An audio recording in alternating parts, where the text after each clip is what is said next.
పవన్ కళ్యాణ్ గారు ఏదైతే అడవి తల్లి బాట కార్యక్రమంలో భాగంగా సీతారామరాజు జిల్లాలో పర్యటించడం జరిగింది. ఇదంతా ఒక ఎత్తు అయితే ఆయన పర్యటన 30 మంది విద్యార్థులకి నిజంగా ఒక్క మాటలో చెప్పాలంటే ప్రాణ సంకటంగానే మారిందని చెప్తాను నేనైతే. ఎందుకంటే ప్రాణానికి ప్రాణంగా చదువుకున్నటువంటి చదువు ఏదైతే జేఈ మెయిన్స్ ఏదైతే ఉందో ఆ పరీక్ష రాయడానికి వెళ్ళలేకపోయారు. ఏంట్రా కారణం అంటే పవన్ కళ్యాణ్ గారి కాన్వాయ్. దానివల్ల వాళ్ళు వెళ్ళలేకపోయారని వాళ్ళు మాట్లాడుతూ ఉంటే ఒక వీడియో చూశాను నేను. వాళ్ళు ఏడుస్తున్నారు. అండ్ పిల్లల కన్నా తల్లిదండ్రులు ఇంకా ఘోరంగా ఏడుస్తున్నారు. కాబట్టి జేఈఈ మెయిన్స్ అనేది ఎంత కష్టమైందో మీకు తెలుసు, అది ఎంత ఇంపార్టెంటో తెలుసు. కాబట్టి అది ఎప్పటి నుంచి దాన్ని చదువుతారో తెలుసు. కాబట్టి ఏదో 5th 6th స్టాండర్డ్ నుంచి ఇప్పుడైతే కనుక జేఈఈ మెయిన్స్ కోసం పాటుపడుతున్నారు. కాబట్టి అలాంటి జేఈఈ మెయిన్స్ ఎగ్జామ్కి అందుకోలేకపోయారని చెప్పేసి చాలా బాధపడుతున్నారు.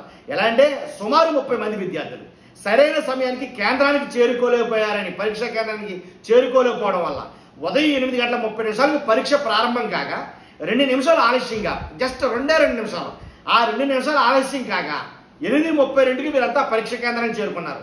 దీంతో సిబ్బంది వారిని పరీక్షకి అలౌ చేయాలి. అసలు జేఈఈ మెయిన్స్ అంటేనే కేంద్ర ప్రభుత్వం నిర్వహించే పరీక్ష అది. కాబట్టి 2 నిమిషాలు కాదు, 1 నిమిషం లేట్ అయినా లోపల రాని వారు గేట్ క్లోజ్ చేస్తారు.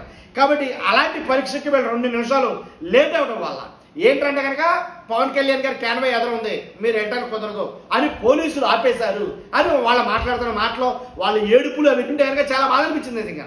కాబట్టి ఎగ్జామ్ అసలు ట్రాఫిక్ నిలిపివేయకపోతే ఎగ్జామ్ సెంటర్గా మేము కరెక్ట్ టైంకి వచ్చేది అని విద్యార్థులు తల్లిదండ్రులు అంటారు. కాకపోతే దీని మీదే ఇంకొక వాదన వినిపిస్తుంది.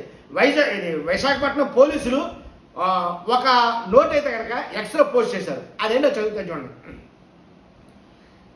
విశాఖపట్నం సిటీ పోలీస్ పైన పేర్కొన్న పరీక్షల అడ్మిట్ కార్డు ప్రకారం ప్రతి అభ్యర్థి ఉదయం 7 గంటలకు రిపోర్ట్ చేయాలి మరియు పరీక్ష కేంద్రం యొక్క గేటు ఉదయం 8:30 మూసేయబడుతుంది. అయితే గౌరవ డిప్యూటీ సీఎం కాన్వాయ్ ఉదయం 8:41 సదరు జంక్షన్ గుండా వెళ్ళింది.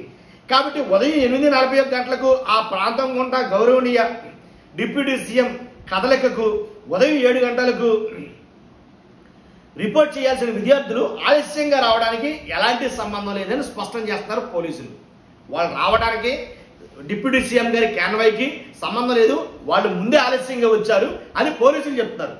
అంతేకాకుండా ఏప్రిల్ 2న ఈ పరీక్షలు ప్రారంభమైనప్పటి నుండి ప్రతి పరీక్ష రోజున మొదటి షిఫ్ట్ పరిశీలిస్తే కేంద్రంలో 81 లేదా 61, 76 మరియు 61 మంది గైర్హాజరు అవుతూనే ఉన్నారు. ఇది గైర్హాజరు అవుతున్న అభ్యర్థుల సంఖ్య. కాబట్టి ఆలస్యంగా వచ్చిన వారితో సహా దీంట్లో ఉన్నారు. అంటే గైర్హాజరైన విద్యార్థుల సంఖ్య వచ్చిన వారితో సహా ఈ రోజు తక్కువగానే ఉందని లెక్కేసుకోవాలి. పరీక్షార్థులు సర్వీసు రోడ్డు పక్కన ఉన్న పైన పేర్కొన్న పరీక్ష కేంద్రానికి స్వేచ్ఛగా వెళ్లేందుకు చూసేందుకు సమయం ఉదయం 8:30 వరకు బిఆర్టీఎస్ రోడ్డు మరియు గోపాలపట్నం పెందుర్తి సర్వీస్ రోడ్డులో ట్రాఫిక్ మేము నిలపలేదు. మా వల్ల తప్పేం జరగలేదు కాబట్టి మేము ట్రాఫిక్ నిలిపేయలేదు.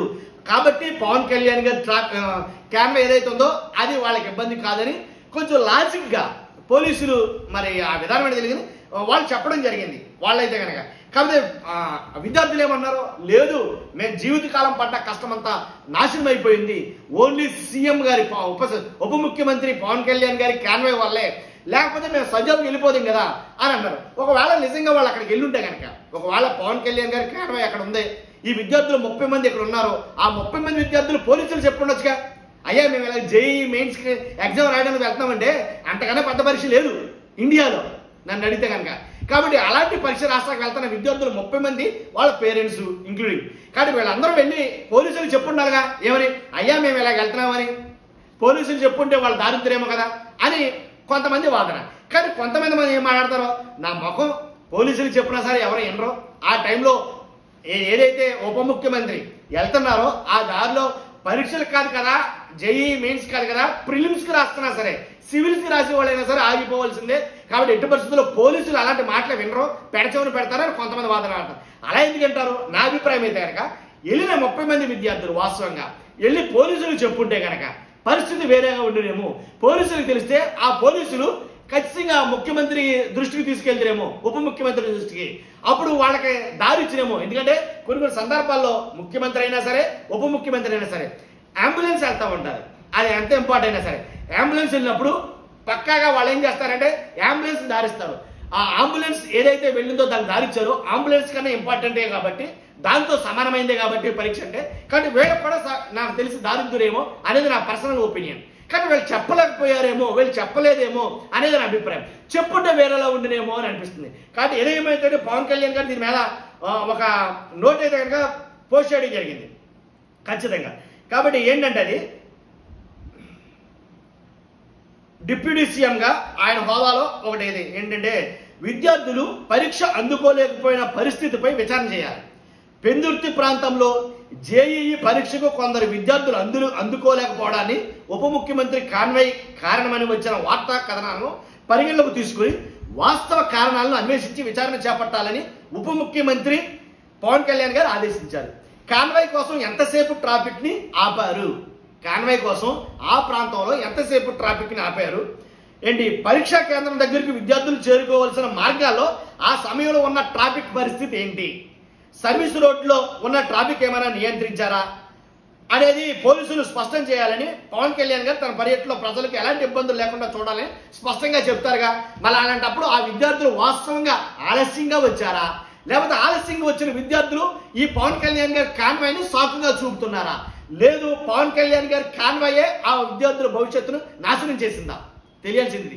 30 మంది విద్యార్థులండి, జేఈఈ మెయిన్స్. వాళ్ళ తలరాతలు మారిపోయినంతే తేడా వస్తే. కాబట్టి నిజంగా వాళ్ళ పెడుతున్న కన్నీళ్లు చూస్తే చాలా బాధ అనిపించింది నాకు నిజంగా. కాబట్టి చూస్తున్న మీరు అందరూ కూడా 100% పక్కాగా మన ఛానల్ని సబ్స్క్రైబ్ చేయండి. నాకు తెలియాల్సింది ఏంటంటే మీ అభిప్రాయం ఏంటి? ప్రజాప్రతినిధులు వెళ్తున్నప్పుడు కాన్వాయ్లు అడ్డం కొట్టేసి ఏంటి ఎవరిని వెళ్ళలేకపోవటాలో, తర్వాత అసలు వాళ్ళు ఉన్నంతసేపు కట్టుదిట్టమైన చర్యలు చేయడం. అది ఇంతవరకు ఒక మాట మాట్లాడేవారు వాస్తవంగా అయితే కనుక బ్యారికేడ్లని జగన్మోహన్ రెడ్డి గారు వెళ్ళినప్పుడు. ఆ బ్యారికేడ్ లాంటివి ఇప్పుడు పెడుతున్నారా లేదా? ఎందుకని అంటున్నానంటే ఇప్పుడు పవన్ కళ్యాణ్ గారి కాన్వాయే దీనికి నిజంగా అంటే కనుక పోలీసుల దర్యాప్తులో తేలుతుంది. పోలీసులు మరి అలా ఇస్తారా? వాళ్ళకి ఎడితిరిగి పోలీసులే తప్పు వస్తుంది మరి. కాబట్టి ఖచ్చితంగా ఎలాంటి చర్యలు భవిష్యత్తులో ఎప్పుడు జరగకూడదు. ఎందుకంటే మరి ముఖ్యంగా పరీక్షల టైంలో ప్రజాప్రతినిధులు ముఖ్యమంత్రి గారైనా ఉప ముఖ్యమంత్రి గారైనా ఎవరైనా కానీ పరీక్షల టైంలో ఖచ్చితంగా ఆ ఏరియాలో ఎగ్జామ్ సెంటర్ ఉందంటే కనుక ఎగ్జామ్ సెంటర్ ఆ ఏరియాలో ఉందని తెలిసినప్పుడు ఖచ్చితంగా వాళ్ళకంటూ ఆ రూట్ క్లియర్ చేసేవాళ్ళు. అలా ఇవ్వకపోవడం పెద్ద తప్పే నన్ను అడిగితే. కాబట్టి వాళ్ళ భవిష్యత్తులో ఏం చేస్తారు? ఇప్పుడు ఆ జేఈఈ మెయిన్స్ అభ్యర్థులు పరీక్ష రాయడానికి ఉంటుందా? ఉండదు. ఎందుకంటే కేంద్ర ప్రభుత్వం నిర్వహించే పరీక్షది. మళ్ళీ పెట్టగలరా? గడ్డి పరకూడదు ఎవరు వాళ్ళ. నేను చెప్తున్నాను. ఎందుకంటే కేంద్ర ప్రభుత్వంతో మాట్లాడాలి, మళ్ళీ 30 మందికి మళ్ళీ సెపరేట్గా పరీక్ష పెట్టాలి, జరగని పనిది. కాబట్టి ఆ లాస్ అయినట్టే వాళ్ళు అయ్యారు ఖచ్చితంగా. కాబట్టి ఏదేమైనప్పటికీ ఇలాంటి తప్పు మరలా జరగకూడదు. కాబట్టి ఇలాంటి వాటి మీద కొంచెం దృష్టి పెట్టాలి ప్రభుత్వం అనేది నా అభిప్రాయం. చూస్తున్నా మీరు అంతా కూడా మీ అభిప్రాయం ఏంటో కామెంట్ రూపంలో తెలియజేయండి. ఫస్ట్ అయితే లైక్ చేయండి, చాలా మంది తెలియాల్సిన ఇన్ఫర్మేషన్ కదా, మీ బాధ్యత కూడాను, నాకు కూడా మోటివేషన్ ఉంటుంది. అలాగే పక్కాగా సబ్స్క్రైబ్ చేయండి. మీ అమూల్యమైన అభిప్రాయాన్ని కామెంట్ రూపంలో తెలియజేయండి. సదా దాన్ని నేను గౌరవిస్తాను. Thank you very much.